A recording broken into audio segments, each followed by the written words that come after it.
Hey everyone, this is the seventh episode of my podcast. Today's my guest is Dayton. As his LinkedIn page says, he's an experimentalist and an inspiring entrepreneur. He's a founder of Conscious Energy, which we're gonna talk about a little bit on today's episode. And why don't you just take it from here and tell a little bit more about yourself, and then we can go with the topics. Yeah, well, thanks for having me on.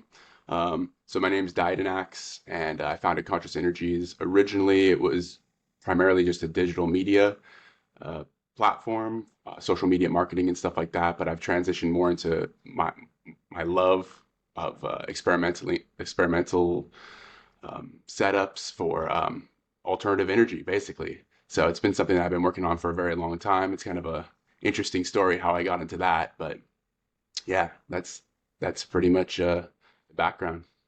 Conscious energies.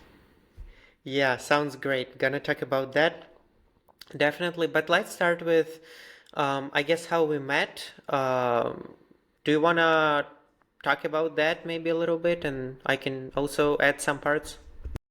Yeah, yeah. So I think we're both fans of Lex Friedman and the podcast and the work he does, and um, and I think that we're kind of looking for people who are similar to us intellectually and maybe even spiritually or whatever. And so we all came together in the Lex Friedman group, and then kind of had a little separate break off group. And I think that's pretty much where we met. Started talking openly about all kinds of hard conversations and who we are as human beings. Yeah, yeah, definitely. Yeah, that's really fun how like you can meet like totally random seemingly people from the internet. You can meet them, you can become friends online. Sometimes that even grows into like physical meetups or whatever, and that's really cool. How like different communities or like even things in common may be matching people together. So that's really nice. Yeah, like-minded individuals. Yeah. Yeah, so if you want, you can tell a little bit about your background, maybe starting with college years, maybe what did you study, where did you go from there? Yeah, so I don't have a traditional academic background in college or anything like that. School was kind of challenging for me. So I kind of went through some school of hard knock stuff. Met my wife, and she really had the passion to become a teacher. So, I supported that, and then through the years, I've just kind of been didactic, kind of teaching myself through MIT online courses and through YouTube videos and stuff like that. I learned a lot of electrical engineering. It actually started probably like 12 years ago, and actually longer than that now. Yeah, my daughter was probably about 3, so probably about 15 years ago. I was playing Minecraft when it first came out, and I used to modify it with a friend of mine. We used to make it industrial craft, and we would use logic gates and all this like electrical components and creating sustainable systems that would self farm and all this crazy software based stuff. And one day my friend said, you can do all this in real life. And as soon as he said that, it kind of like ruined video games for me because now every time I play a video game, I'm like, oh, what could I be doing in real life to like actually create something? So that's kind of the story behind the original, like what led me on the path to start experimenting and stuff like that. And I've always really been into science ever since I was really young. So that's kind of the background of how I got into it and started thinking about conscious energies, stuff like that. Yeah, so what happened after you discovered like real life Minecraft and like logic gates and everything? Yeah, so my first kind of foray into that was there was these things called Bedini motors, which are like magnet motor generators, supposedly with over unity, which means that their coefficient of performance is greater than the energy you put in. So I started experimenting with that, and I guess you could say debunking it to some degree. Although I think that's what good science is you're always trying to prove yourself wrong and not and eliminate all possibilities of mistakes that we can make in interpreting nature. So um, I went through experimenting with those, and it taught me, basic transistor setups and DC circuits and field collapses of inductant coils, magnetic coils.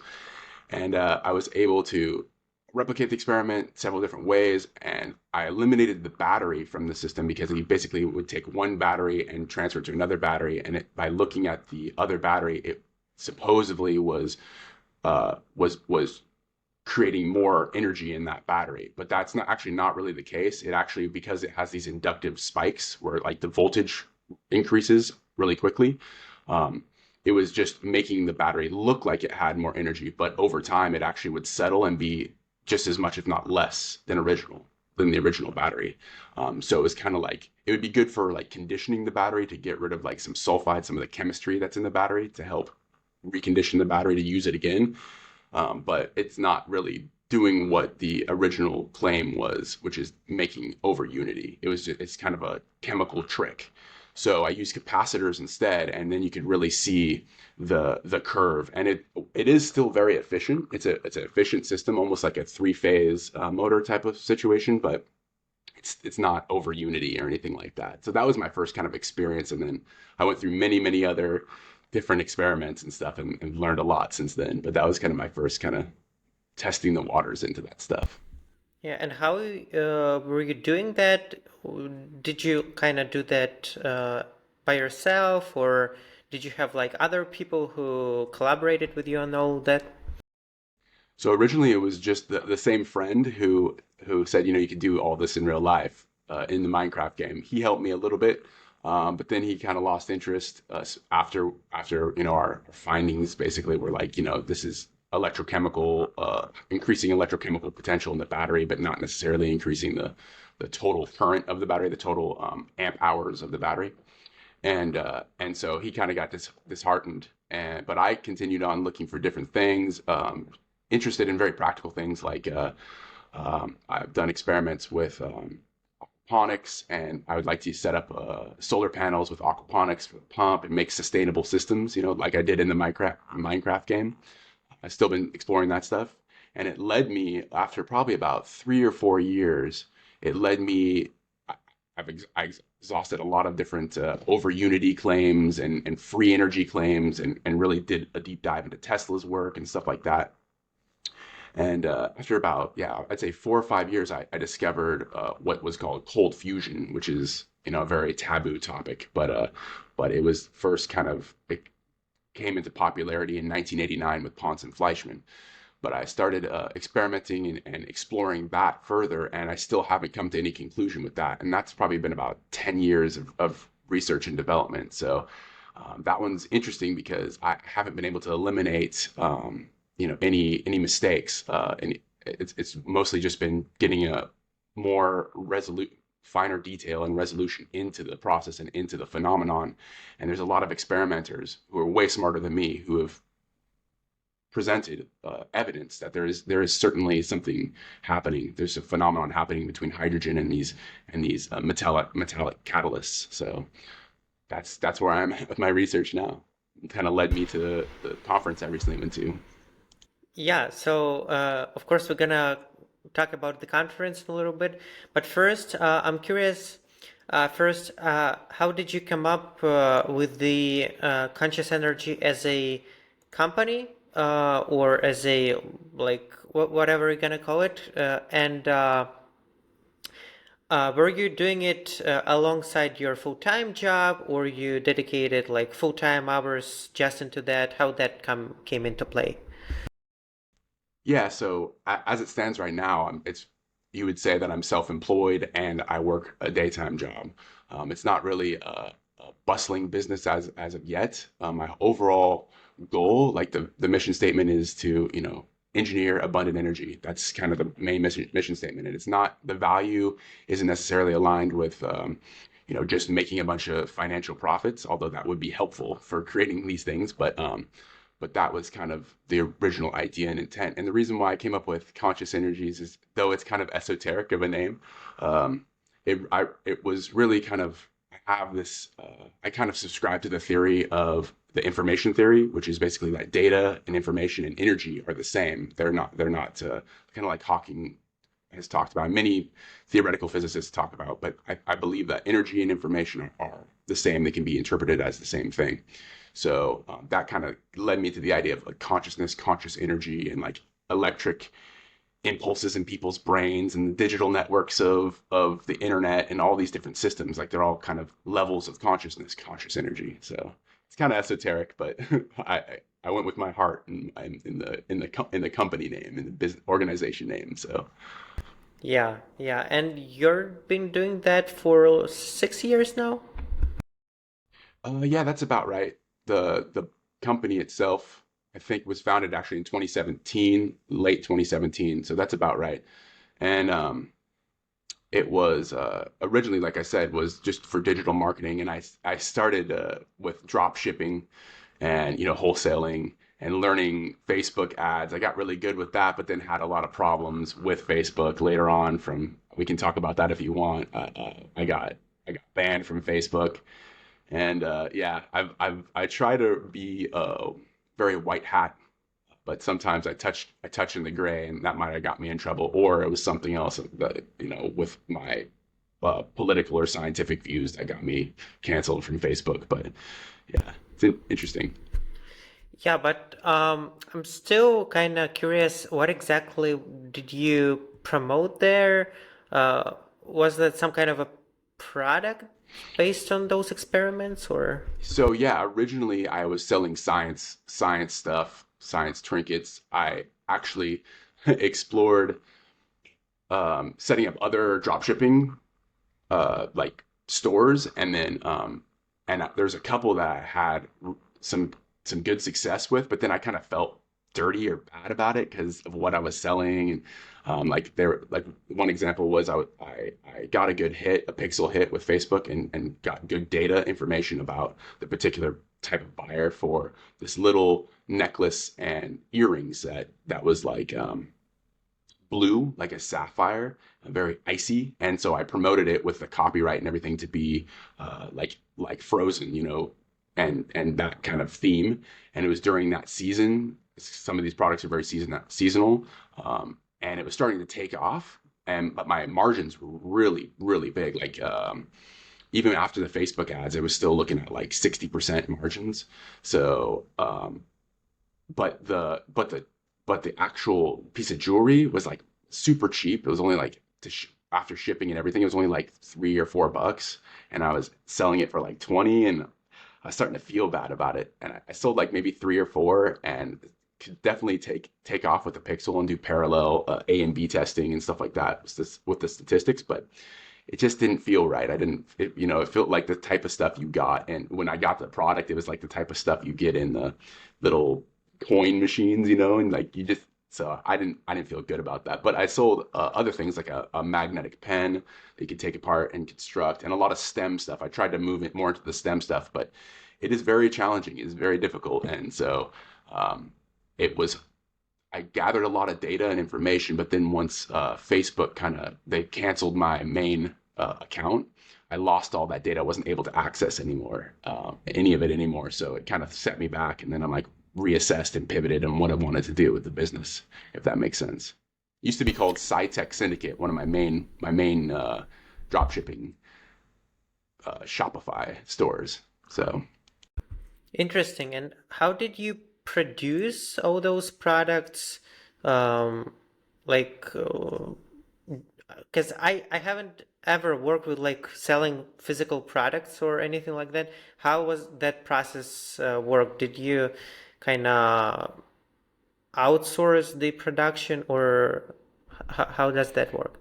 yeah, so there's several ways to do it. Originally, like as I learned more about it, because it was a learning process, the best way to do it is obviously find something that provides value to people, that people like, and then connect those people with this product. But usually a lot of it's manufactured in China. So you would get the product and set up a good rapport with the manufacturer, and look over the product, make sure it's good, and then to get the margins down, you really want to go through like or not AliExpress, but the parent company. You know, you go through Alibaba, and you buy it in bulk from the actual manufacturer. You do quality control. You hold it in your garage, and you sell it like that. That's what I did with a lot of the pens. Um, but now, like I said, I transitioned. I really would much rather make my own product and build an infrastructure. But these are all learning.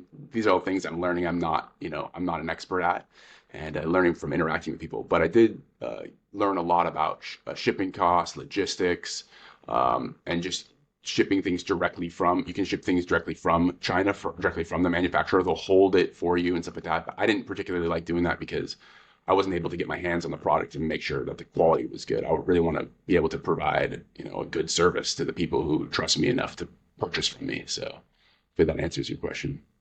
Yeah, yeah, totally. So you were manufacturing that in China, then got that into basically at your garage, at your house, and then you sold it to your customers. Uh, was it like national or just local, It was international and it was international? wholesaling, right? Basically, it's the same thing as wholesaling. So, and a lot of it was done through Facebook and Instagram. I built up a pretty large Instagram following, and built up a pretty large Facebook pixel, like I collected a lot of data. And in hindsight, now I learned a lot from it, and I kind of don't like those tactics as much anymore. I really want to become more legitimate and not use a lot of those tools. I think they're kind of intrusive. We can touch on that, some of the intrusive behavior of a lot of these big tech companies that take your data if you'd like. But yeah. Yeah, yeah, definitely. You can tell a little bit more about that. Yeah, so Facebook went through, I don't know what year it was, but as they were coming up, they created some apps, some side apps that would literally collect people's data in order to tell them what their spirit animal is or whatever it was. They made a lot of these apps and then used algorithms and machine learning techniques to be able to collect people's data and be able to find what people like and have really, really targeted advertisement. Now in Europe with GDPR and some of the policies they've taken, which I think are good, they kind of stopped a lot of that, stopped Facebook from being able to use a lot of that pixel data and a lot of that information. Because, like I said, it's very intrusive. Like they find out your race, your age, your proclivities towards what you're interested in.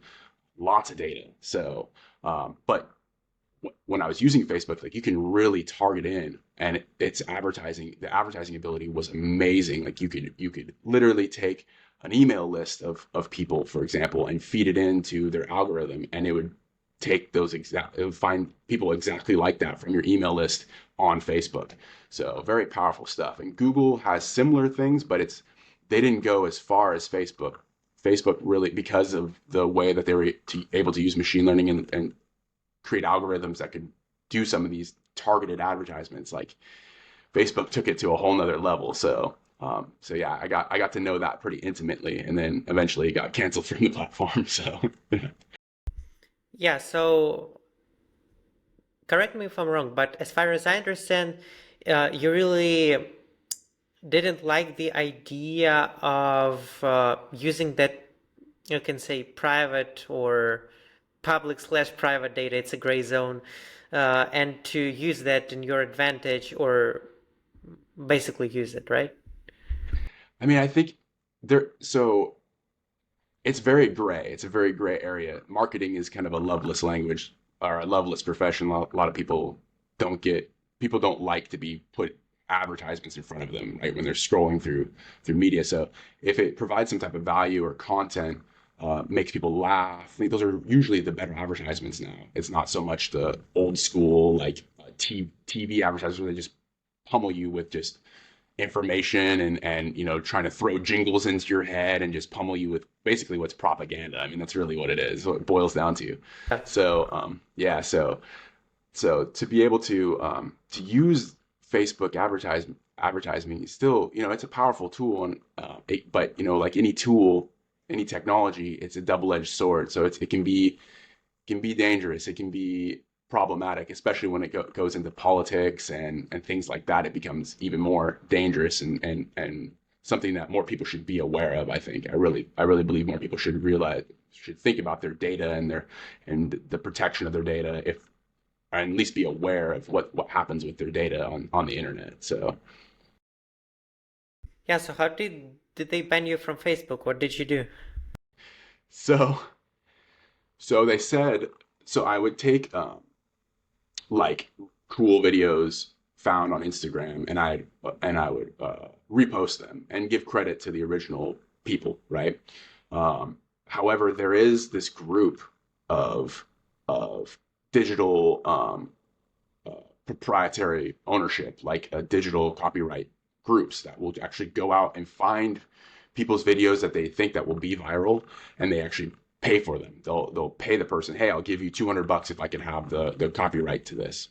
So uh, I shared an engine video with this engine basically exploding, like, but it was showing how like to decarbonize the engine. It was like an educational thing because I was really trying to push science and technology education on conscious energies. That's the Instagram. I still have the Instagram page if anyone's interested, but I shared it from Instagram to my to Facebook page, and they said they a copyright claim was put out from this company, and so then I looked into it, and then I paid for the rights.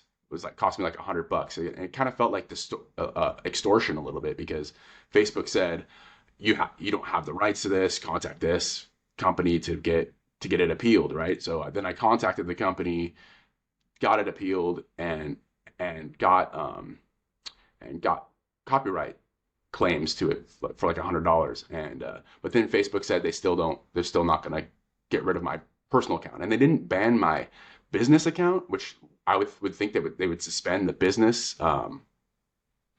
page, the actual uh, Facebook page, organizational page, but instead they stopped my personal profile, which was connected to all the business management stuff of all the different data that I've done, because I do some work for other like some part-time work for other companies, right? So so then I was like, okay, I tried to ask what's going on. I didn't get a warning or anything like that. Come to find out, like, I just got completely banned because they did an assessment of who I was, is probably more likely. And I was saying a lot of scientific stuff about, because during COVID, I was saying a lot of scientific stuff about masks and how they aren't that effective. We have years of data on that, and then talking about vaccines and being vaccine hesitant and all that kind of stuff. But just basically presenting the scientific data, not saying don't take it or do take it. I was trying to be very moderate and have open discourse about these things. But I don't think Facebook really liked that, and so that's probably more after the Twitter files came out. That's probably more the reason why they banned me than it was that I reuse some content of someone else. I think, but I could be wrong. So that's my understanding of it. Yeah, so that happened during COVID, like after 2020, so it wasn't like that long time ago. Correct. Yeah, that happened. That happened in the middle of the late 2020, I believe. Late 2020, my personal Facebook account got banned. So I made a new one, of course, and everything. So, but yeah. Yeah, so what did you start to do after that? Did you kind of stop using Facebook ads at all, or maybe used any other like marketing promotional channels? Yeah, I stopped using Facebook and stopped uploading a lot of content onto Instagram. Kind of felt a little burnt about that. But it was I mean, I'm the one to blame, of course. I'm not going to blame them. They're a company, they have their certain rules and regulations and stuff. So, um, but then I looked into LinkedIn more. I started looking into more social media stuff outside of Facebook. Got into Google Ads for a while, and then helped one of my clients with SEO optimization, and then that got into more copywriting, and just kind of branched out into all the different other areas of marketing. Looked into getting into TikTok, but saw similar things as Facebook. So I was like, it's just going to be more of the same if I try using Facebook. It's probably, I mean, try using TikTok. It's probably even more intrusive than Facebook is, in honesty. So, after that, I kind of pivoted away and just focused more on experimenting with physical things, creating physical products, and attempting to create physical products, and then I got in more into Etsy, selling some stuff on eBay. Just it's all self-employed work. It's not like I'm running a business, although I would like to create a team with the same goal to create abundant energy. But these things take time, so I'm just been learning and learning and learning and exploring and experimenting and trying new things. So Yeah, yeah, definitely makes sense. Yeah, so you can talk a little bit about your recent conference. How did you end up there? And what did you do? What did you present? How did that go? yeah, so it was very surreal because I've been following this field, like I said, for like 10 years, and all pretty much all the presenters there, I've read some of their papers or know something about them. Um, there's a few that I didn't, and a few new faces, but for the most part, a lot of these people, like I've been following their research and their experiments for a long time. So it was pretty surreal to go. About a year and a half ago now, uh, there's a group called the LENR Forum, and they maintain a forum, a public forum for anyone to come and talk about all the research. And their founder reached out to me after I made some comments on there and started talking with me, and I started to develop uh, like a reputation, or I started to interact with them and learn kind of what their goals are, and it really resonated with me. And so I started contributing and trying to help as much as I could, because working together as a team, we go a lot farther than if I just try to do it by myself. And besides, all this information and all the experiments that I've done are usually, almost always, built upon the backs of giants, some other intellectual person, or somebody who is doing the same research in the past. Um, so it's kind of like a collective effort. So I got involved with them, and during one of the meetings, they said that this ICCF 25 in Poland was coming up, and they needed someone to go, and they just wanted me to go. And I was like, oh, well, I was taken back because I've never left North America. Like, I've been to Mexico and Canada, but never to Europe. And it definitely was intimidating, and I was very honored that they want me to go. And then they said, start a GoFundMe campaign, and they would help build up the funds. And I've never asked for money or started a GoFundMe, so it was a new experience. And a lot of people stepped up and helped me out to get there. So it was wonderful, and I learned a ton, and networked and interacted with a lot of the people that I've only read about. So it was very surreal, and I definitely had a serious case of like imposter syndrome. Like, well, I'm not a college graduate, like all this kind of stuff. What am I doing here? Like, so and then so on your question about what I presented, it was my first time presenting, which is also kind of weird. But if I was gonna go to Poland, I might as well try to bring some value or something that I know. And because of Lex Friedman, been looking into AI and machine learning and getting better at coding, especially in Python. So I've been experimenting with large language models, and kind of how to train them and use them. And I got into recursive agents, or autonomous agents, which basically you can employ a single agent or multi agents to go out and do certain tasks, like scrape the internet, or look through databases, and then use inference and logic to come up with a way to complete a task. So you give it a goal, and it goes through a process to complete a task, and it can use tools that are called, like, it doesn't create everything on its own. So it helps eliminate a lot of hallucinations. It will actually go into a reference material first before it like makes a decision about things. Can use different tools. So I did a lot of different avenues, kind of a general machine learning with large language models primarily as the focus, a general machine learning um, approach to LENR, which is what the field's called, the cold fusion field is now called low energy nuclear reactions, or confined lattice confined fusion, or lattice catalyzed fusion. I kind of like that one better, but um, and I use machine learning to scrape a lot of data and look at a lot of different things. I had help from a database from Jed Rothwell, who's a good friend from LENR Forum. He hosts a website called LENR-LANR.org, so Lanner org, and Lanner is lattice assisted nuclear reactions. So as you can see, there's so many acronyms, but generally it's all condensed matter nuclear physics. That's the overall scientific branch. So yeah, so I went and presented. I was nervous. Hopefully the video will come out soon for it. Um, it was a lot of information that I went through way too quickly, probably. I only had like 20 minutes. So, but hopefully, I have the presentation and everything and all the notes out in public on my website, and I wrote a very large technical paper based upon what I learned about using machine learning with for LENR and stuff like that. And so, yeah, it's just kind of a preliminary kind of poke at it with machine learning, because I'm not an expert in any by any means. I'm just autodidact. Like I said, I just learn as I go and ask questions and keep exploring and experimenting.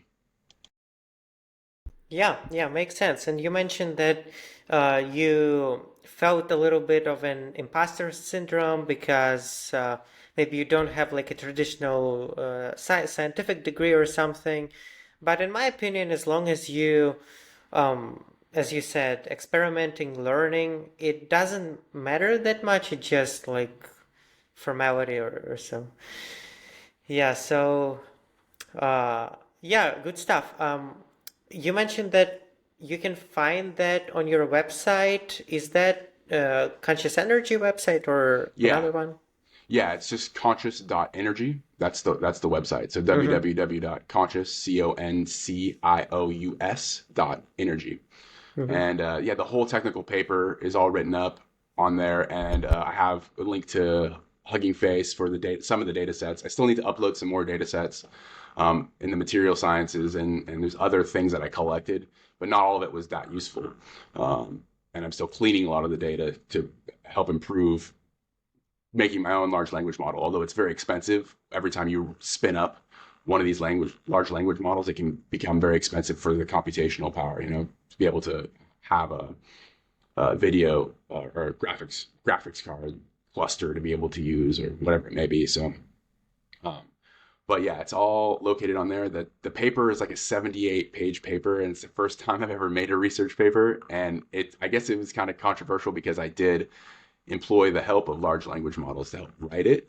Although there's no way they could write that on their own. Even the token limit itself is too big for a large language model. But it was a lot of help and exploring with different large language models to help contribute to it. So I figured I would add them, and for transparency reasons, it's not just me.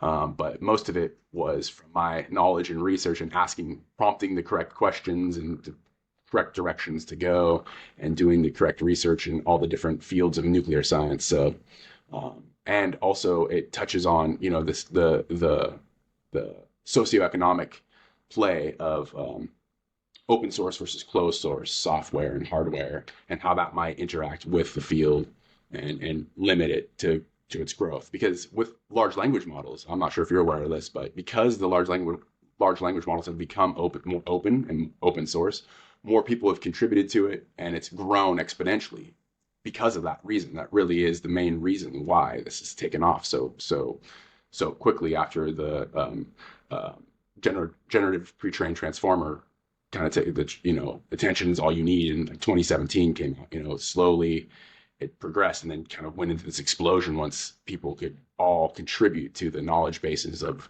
the large language models. So something to consider in other technological fields, I think. Yeah, yeah. And you also said that you found some or met some people on that conference, a lot of networking. Do you want to tell a little bit about that? Yeah. So all from all different kinds of fields. The LENR field is very multidisciplinary. You know, there you have electrochemists, you have theoretical physicists, you have developers, you have investors, you have just a huge variety of people, economists. There's so many different people that show up. Um, but some of the really incredible networking I had was with people who have been in the field for 30 plus years, who have incredible knowledge and can steer you away from making the same mistakes that they made. You know, you can learn from their mistakes. And also some of the ways that they collect data and verify what they're seeing is true or not, right? So, for example, I talked with Dr. Kasagi, and he's using a large band infrared spectrum to analyze like what's being emitted from these reaction sites, and doing an analysis like that. And I found that very interesting. I could apply that to some of the experiments I'm doing, although the equipment's kind of expensive to get the proper sensors, the infrared sensors for. But it still could be a lot cheaper and easier than trying to do mass flow calorimetry, which is another way I was trying to measure the heat coming off. So, you know, things like that are really insightful. And then another really interesting aspect is I met who are semi-investors, but also into blockchain, who are interested in creating a DAO to be able to create. To be able to bring this to market in kind of a balanced way, like a capitalism and socialism hybrid way, you know, like because it might not be possible to get a return on investment if it costs a lot of money to initially make it, but you don't see a return on the energy that it's generating until like 50, 100 years from now because the energy is so cheap. A lot of investors may not get a return. So if we can make a hybrid model and create some type of economic structure where they could get a return with leasing or something like that, that's more open and transparent for all to see, you know, it has potential promise for our future, I think. So, you know, blockchain developers, some AI people were there, and then just a whole bunch of really smart people. So I definitely was in my element, but felt like an imposter for sure. Yeah, it's great to be around those people. How long did the conference go? Like, was it a week or less than that? Yeah, it was a 5 day conference from Monday to Friday. Sunday you checked in. So I guess it was technically 6 days. You had to be there the day before. But yeah, it's a 5 day conference, and hopefully the University of Szczecin will put it online soon. They were a really good host though, and it was a wonderful experience. Yeah, yeah, cool. And how did you like Europe? First time? Quite a difference from the North America, I guess. It was beautiful. It was different. There's more deciduous trees in Germany than there was conifers from what I saw. But I didn't, you know, I just flew into Berlin and it took about a 2.5 hour train or bus to Szczecin, Poland. So I didn't get to see that much of Europe except for flying over it. But yeah, it was beautiful, and you know, it seems like a wonderful place. I only had the chance to go out one night, Friday, the last night, really go out and see the town. And we went to a really nice cocktail bar with a bunch of French material scientists um, who specialize in hydrogen catalyzed systems, so hydrogen metallic hydrides. But they were a lot of fun, and yeah, the whole experience was a ton of fun. People, for the most part, were pretty kind, and I'm writing a short story on the whole experience, so I don't want to give too much away. But there was a lot of like interesting and exciting moments that I'll be sharing it in that. So Yeah, I also know you have a Telegram channel where you shared some of that stuff. We can also advertise it here to let people know. sure, yeah, if people want to join that, it's conscious. I don't. Maybe we could put it in the show notes. I can send you all the links, and you can put it in the description below Yeah, if people are yeah, interested. Yeah. yeah, cool. One other thing which is interesting to me, you mentioned Python, because I also do a lot of coding at my day job. I am also familiar with Python, but also with some other languages like Java or Scala. Uh, was Python your first programming language, or did you have any experience with some other languages? No. So my first was C++ and Java. I think were my first two. With Minecraft, I had to learn that in order to implement the modifications and then add our own modifications if we wanted to. So learning that a little bit, and I'm not an expert. I just try to be very resourceful, and I'll learn something if needed to accomplish a goal. That's kind of what I focus on. So Python is is relatively new. And then I also work with PHP and stuff like that for Arduino work, and being able to take sensor data and feed it into communicate with other coding scripts, coding languages, and be able to visualize the data, all that stuff. I've had to learn it over the course of the years. Yeah, that's how I slowly have increased my knowledge base on that stuff, just out of necessity. Yeah, yeah, makes sense. So, it seems like you're not like very passionate about coding specifically, but it's more of a tool to get things done, right? Yeah, and it's hard for me a lot of times because it's a lot. It can be so linear and it takes so much time, and I'm kind of a hyperactive kid, so you might see me moving around a lot. Sitting on a computer and focusing on code for hours is quite a challenge for me. It's not something that I necessarily enjoy to do, but have to do in order to accomplish some of the goals that I have. So yeah, I've had to learn it. Did you see the latest add-on to ChatGPT? I think it's only available in ChatGPT Plus, where you can analyze data, feed the file into that. Yes, code interpreter, but originally they just called it data analysis tool or Yeah, something, like yeah. changed the name. Hmm. I have played a lot with that and used that, and it's actually in some of those the data analysis in my research paper is from that, as well as using some plugins. Like there's plugins that you can use you can put a PDF file and it'll read your PDF file for you and stuff like that. And there's OCR built into the new ChatGPT 4, from my understanding, but there's still an issue with having multimodal because it's a recurrent neural network for the most part, and the large language model it it, it doesn't have um, like the generative AI stuff like with Mid Journey and Dolly 2. They're two kind of separate things. My understanding is they're trying to make it multimodal so both those can play together, and then it can view a graph with text around it and be able to store that in, whether it be through embedding or its pre-trained data sets, be able to store that to interpret it, to be able to create even better data visualization, and maybe even help with predictive modeling and stuff like that in the future.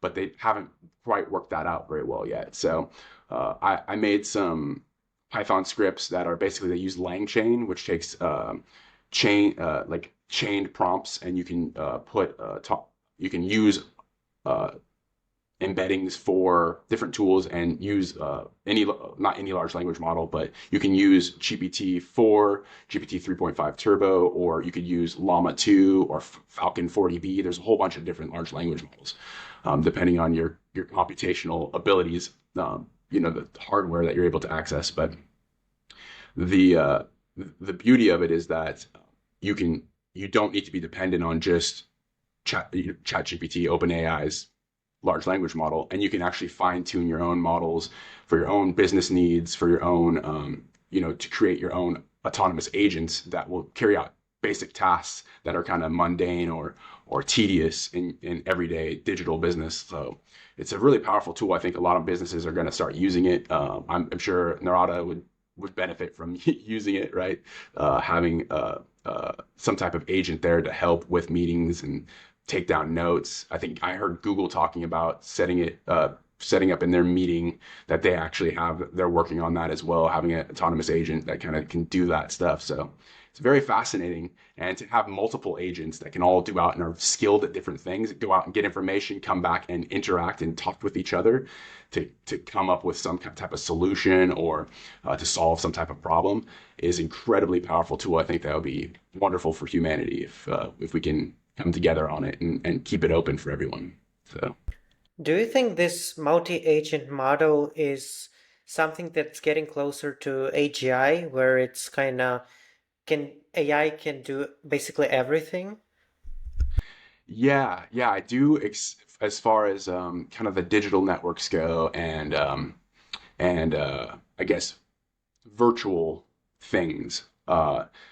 Porting that over into real world physics is a lot more complicated from what I understand, and even from just doing my own sensor data stuff and understanding how there's can be so many errors between in like the firmware of a hardware piece of hardware, and there's so many lines of protocols that have to work together seamlessly in order to like interface with the real world. I don't think that AGI like robots being able to do physical things in real life is that close. It'll probably take a lot longer to have a robot that walks around and is very aware of its surroundings. However, digitally, AGI, I think, especially with multi agents and then using multimodal neural networks, can really like it definitely there's definitely some potential danger there, but also potential for to really help increase the information that's factual and really get to the heart of a lot of like physical questions or socioeconomic questions using simulations, using AGI or many autonomous agents as a network simulation for, let's say, modeling a good city structure or modeling a good socioeconomic um, um, engineered design, like, a hybrid of socialism and capitalism, for example. Those type of things are, I think, are really promising. And I hope that more researchers are going down those avenues and exploring it, and especially openly so we all can see and know about it. Yeah, I know that I think Meta, they are working on an open source version, so the Llama 2 model is an open source, right? Yeah, correct. Llama 2 is open source, and there's Gorilla, there's Falcon, there's a lot of different open source models that are comparable to GPT-4. Although I think George Hot's estimates are something like uh, close to a trillion or 1.2 trillion parameter models. I mean, so there's GPT-4 is a huge parameter model, but that might not be what is so important, especially if you have multi agents.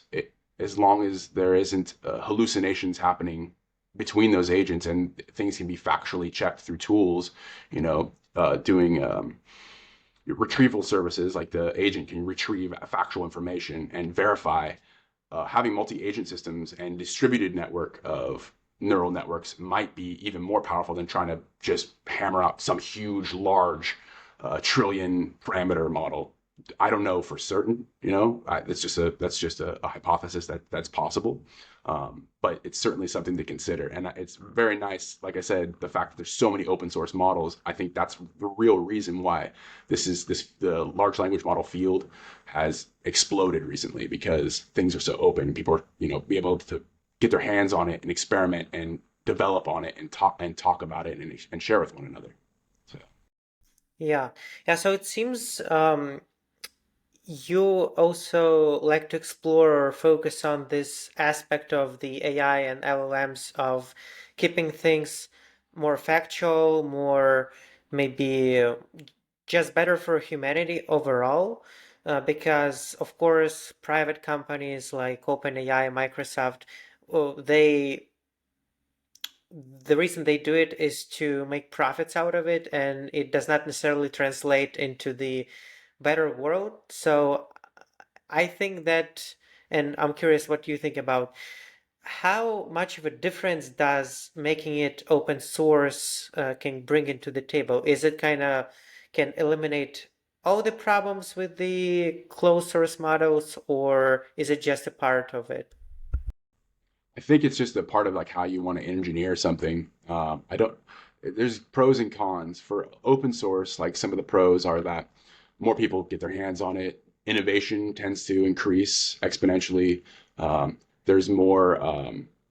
There's more transparency, and people aren't as fearful to use it because of what may be data collection or things like that, security reasons, right, privacy and that type of stuff.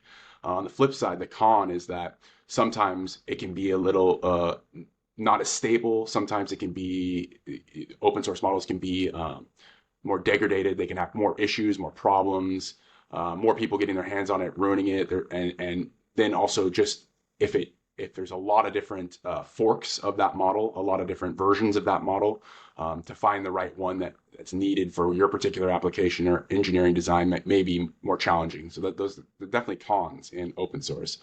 As far as the closed source, there's pros in closed source as well. Like the speed at which you can deploy things is greater. Less people for it to go through. The iterations are a lot cleaner and have more quality because the single entity company that's putting it out, their reputation is on the line for it. So a lot of times they'll do more due diligence to make sure that it's really good quality, and also to be able to change problems quickly, without having to go through the community or whatever it may be, is also a benefit. Now, the cons are pretty apparent, which is that we don't know about our data, how it's being used, so the privacy concerns.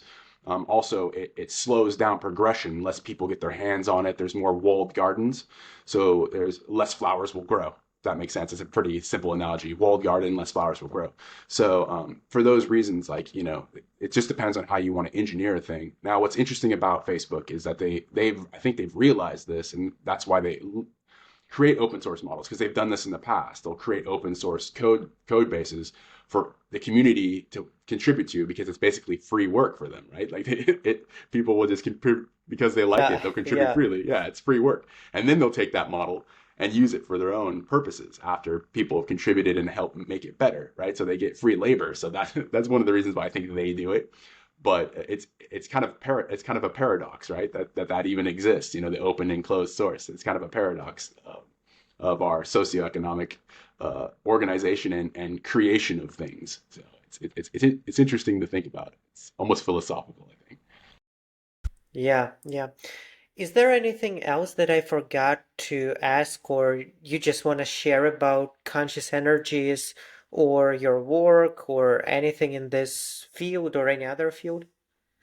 Yeah, I don't know if there's anything else. I mean, I could probably talk for hours and days about all kinds of stuff. So, but the field of low energy nuclear reactions, and I think is transferring hydrogen into usable energy sources, so condensed matter into liberated energy states, uh, is something that's very important. And nuclear science, especially, is something that I think needs to be more open and transparent for energy production.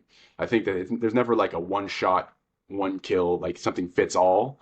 So I'm not saying that this is going to solve all of our energy problems, but I think that it's a good alternative energy source to to develop and understand to advance our technological ability to interact with our environment, and hopefully for more prosperity and abundance for everybody. That's kind of the goal. It may be semi it may be a dreamer quite a bit, but that's that's something that I can put everything behind because I really would like to see a better future for all of humanity. So yeah, that's pretty much it.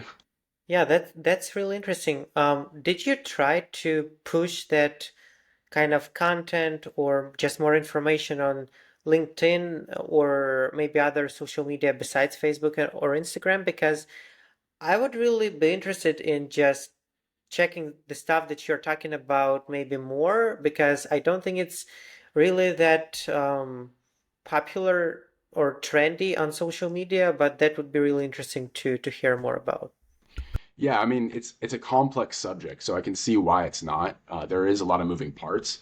I have been publishing papers of different. I just published a paper yesterday on the lattice energy converter, which is a gas ionizing tube of hydrogen that has different lattice structures, different crystal structures, metals and semiconductors and dielectric insulators, different material properties um, that seem to produce uh, ionizing radiation of some sort, some type of energy. This we in the field we call it strange radiation. We don't know quite what it is. The spectrum is hard to really pin down, and it's ongoing.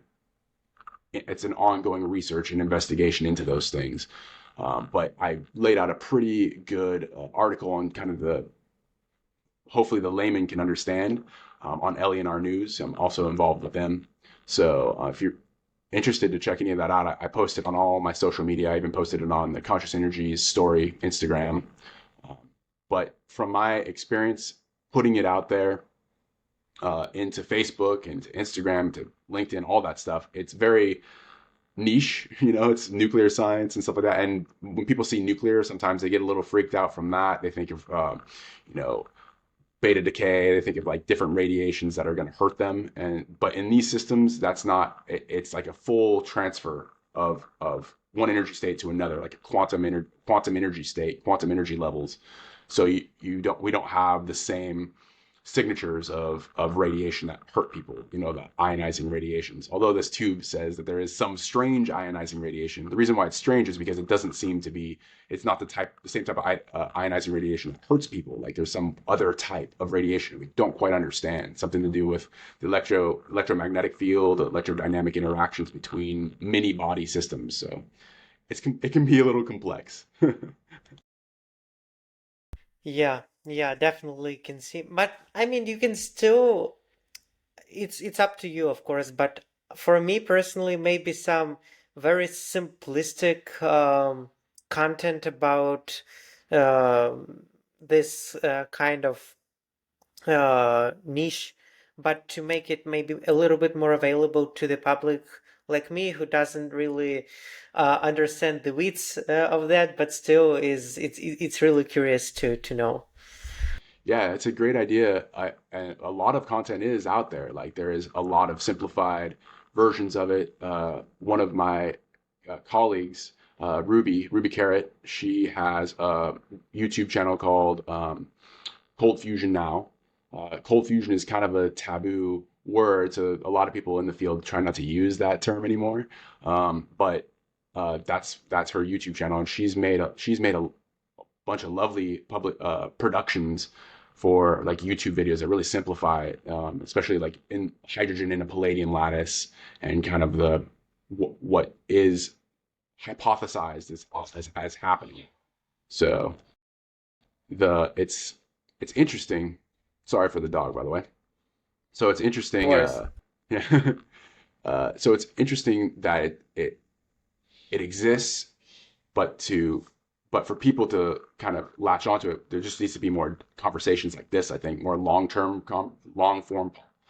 format, more asking and answering questions, so people can, because somebody will ask a wonderful question that a lot of people have, and it'll help answer and make more awareness in all of our civilization to understand what this technology is, what its potential applications are. And then the really interesting part is that this is just open in the public. We don't, again, the closed source aspect of this, we don't know how far this technology has actually gone. We don't know how deep the technological rabbit hole, so to speak, is in the closed, private sector, which is something I find very fascinating, because I'd love to get my hands on more information and be able to assess what's really going on. But unfortunately, that's just kind of the state of our economic affairs. So something to consider for all of us, I think, as well. Yeah, yeah, definitely. Well, before we end, I have a question from my dad, who's who really likes New England, but he was curious about Pacific Northwest. I'm not sure if you have ever been to Boston or that area, but maybe you can tell just a little bit more about the region here, where you live.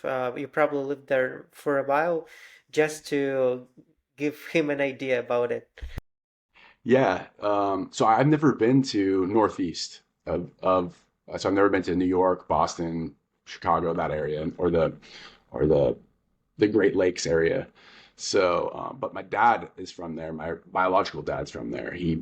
Uh, went from Hungary when he was really young to Toronto and was in that area. And it's it's the Pacific Northwest compared to that. I think it's a lot younger. Um, there's a lot more brick structures in the east that the it kind of lasts. I think a lot of the structures maybe last longer. We use a lot more wood out here.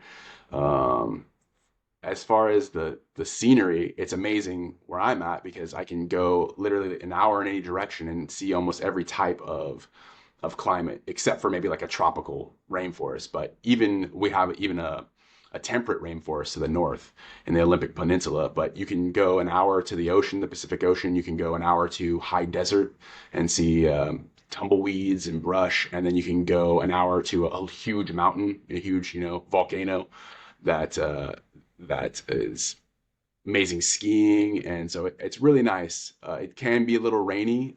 The last few years, it hasn't been that bad. Actually, it seems like it definitely global warming is a thing, or whatever it may be. There's a lot more sunshine, but yeah, it's a beautiful area. And originally, I'm from Seattle, so yeah, I've lived in the Pacific Northwest my entire life, and so I'm kind of a biased person to ask, to be honest, the opinion of. Yeah, yeah, definitely. And what about rain? I know that Seattle is like one of the most rainy cities in the US, but what about like the region in general?